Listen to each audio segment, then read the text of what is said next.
Hi guys, bangayan sa Twitter ang mga fans ni Janine Gutierrez and fans naman ni Kim Chiu. Ano nga ba ang post ni Kimi kung bakit nag-react itong fans ni Janine Gutierrez? Ayon dito sa kanyang caption, kung ayaw ng idol ko, pakialaman siya. Huwag siya magpo-post ng ganon. Ang hirap, pati sa kanya, ang hilig niya talaga ni Chinita Princess magpapapansin. Ano bang post ni Kimi na nagpapapansin? So, ayan, ayon naman dito sa fan ng Kim Pao, andito na naman ang tanga na to. Pakialam mo, buhay niya yan. Hoy, baliw ka. At tupagin mo ang starlet mo na si Janine Gutierrez. Nilalangaw dahil walang project. Jobless. Isang taon na siyang tambay. Kaya kung ano-ano na lang, mga asong ulol na pinagsasabi nyo. Anong tambay ka dyan? Naka-line up project niya, bobo. Tsaka kawawa yung Kimi nyo. Napunta siya sa fuckboy na si Paolo Avellino. OMG.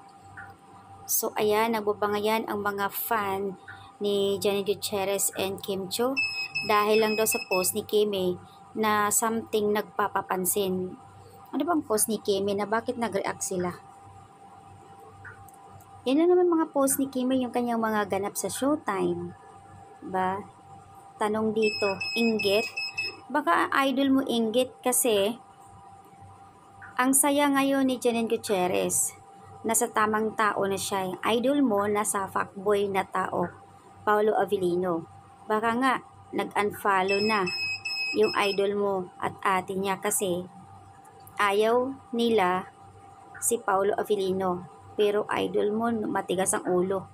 Nasa Chinita Princess. May alam siyang unfollow. So ayan. Ayan guys, nakakaloka. Ang daming nagbabangayan dito sa GC ha. Nag-aaway-away ang mga fan.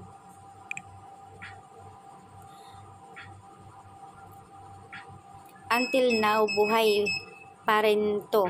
Sus, basta gani mga devil nagmamasid. Radyod sila ng kanus kaya titigil ang mga funny ni Janine. Excuse, it's not about Paolo ang post niya. Yung role niya, bigatin. Kaya kung di mo alam, tumigil ka.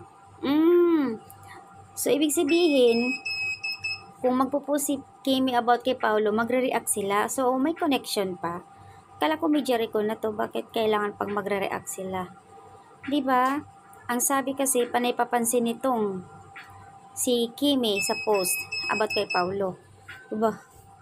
So, bakit kailangan pa nila mag-react kung talagang wala na? Diba may Jericho na siya? So, ayan, nakakaloka ang mga bangayan dito ng mga netizens.